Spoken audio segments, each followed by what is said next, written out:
let me ask you something. Are you ready to take back the White House and take back our country?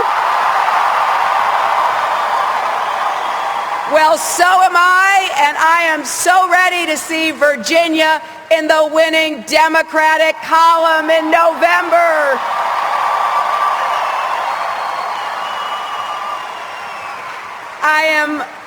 I am delighted and honored to be here with you this evening.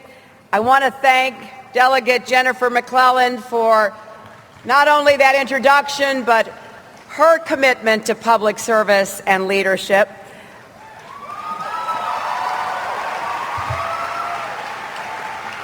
And it is a special treat to be here with Governor Tim Kaine and former Governor Mark Warner,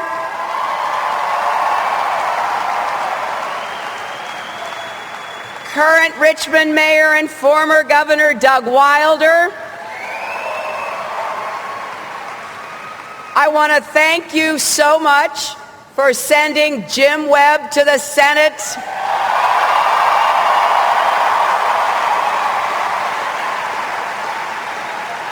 And I hope he will soon be joined by the next Senator Warner from the state of Virginia.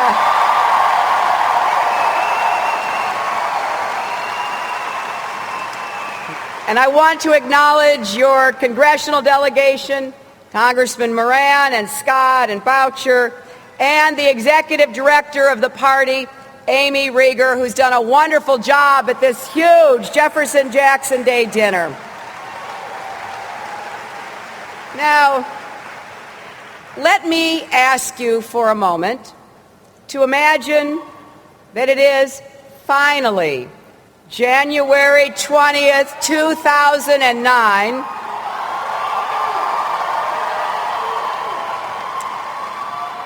Someone standing on the steps of the Capitol will place his or her hand on the Bible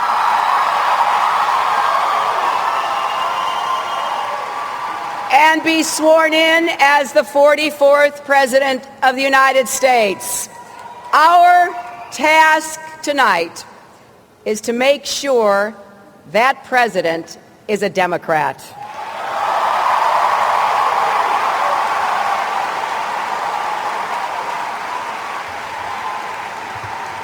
Because after 7 long years of George W. Bush,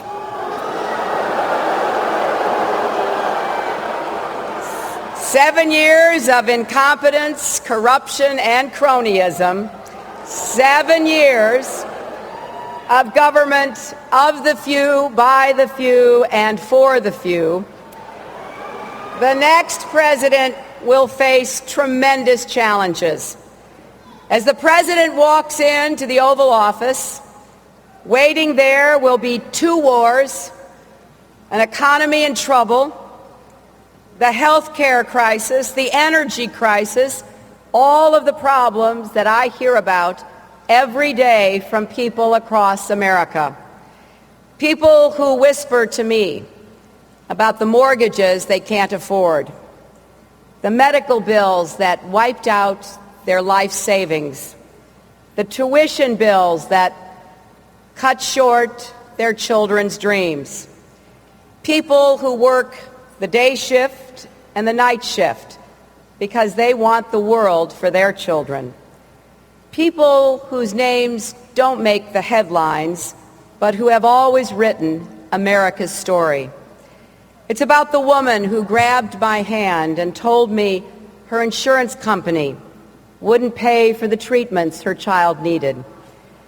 It's about the man who asked me what to do after his job was shipped overseas and he was told to train his replacement.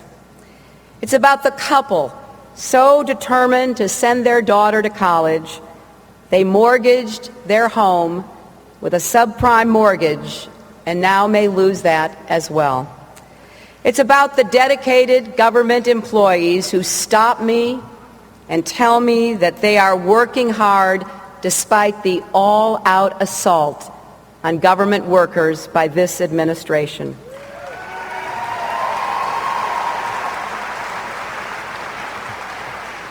You know, for me, politics isn't a game. It's not about who's up or who's down. It's about your lives, your families, and your futures. And isn't it about time? You had a president who brought your voice and your values to your White House.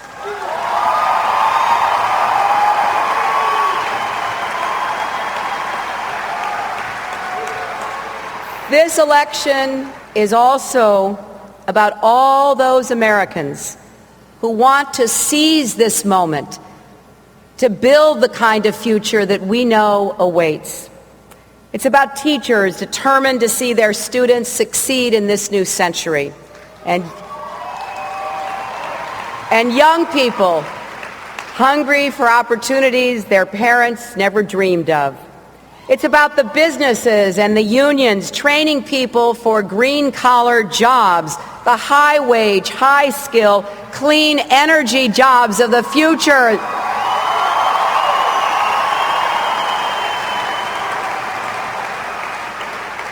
It's about the scientists and researchers who want to do stem cell research and find treatments and cures for devastating diseases. It's about our contractors and construction workers who want to rebuild America, from the bridges in Minnesota to the levees in New Orleans.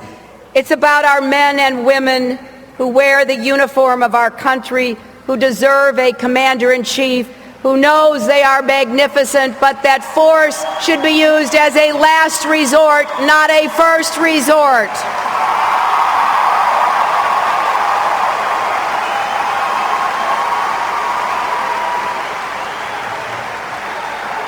For 7 long years, we have neither addressed our problems nor seized our opportunities. We have tried it President Bush's way: concentrate wealth, hoard power, disregard science, shred the Constitution, smear dissenters, impugn patriots, go it alone in the world wherever you can, and cooperate only when you have to. And now, with Senator McCain as the likely Republican nominee, the Republicans have chosen more of the same. President Bush has already put his stamp of approval on Senator McCain's conservative credentials, and I am sure that will help.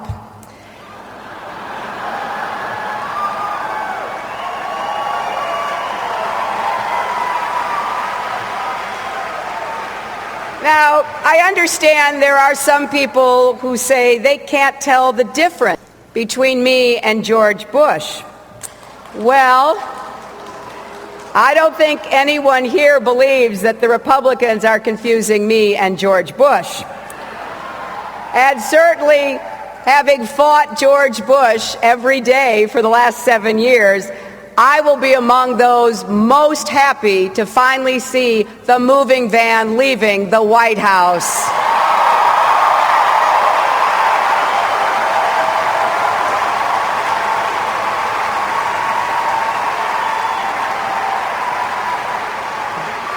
Now, voters certainly won't have any problem seeing the differences.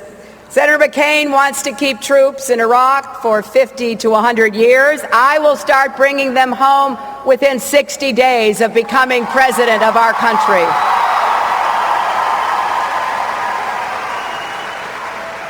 Senator McCain has admitted he doesn't understand the economy.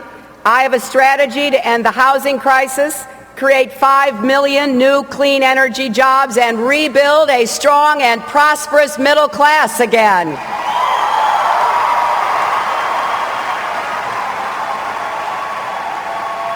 And one thing we know for sure is that Senator McCain won't deliver universal health care.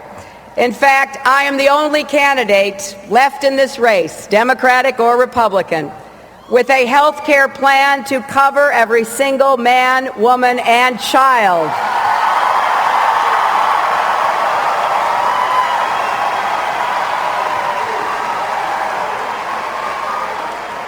Because you see, I believe health care is a fundamental human right and a moral obligation of the United States of America finally to achieve for our people. If I'm your nominee, you'll never have to worry that I'll be knocked out of the ring, because I do have the strength and experience to lead this country, and I am ready to go toe-to-toe with Senator McCain whenever and wherever he desires.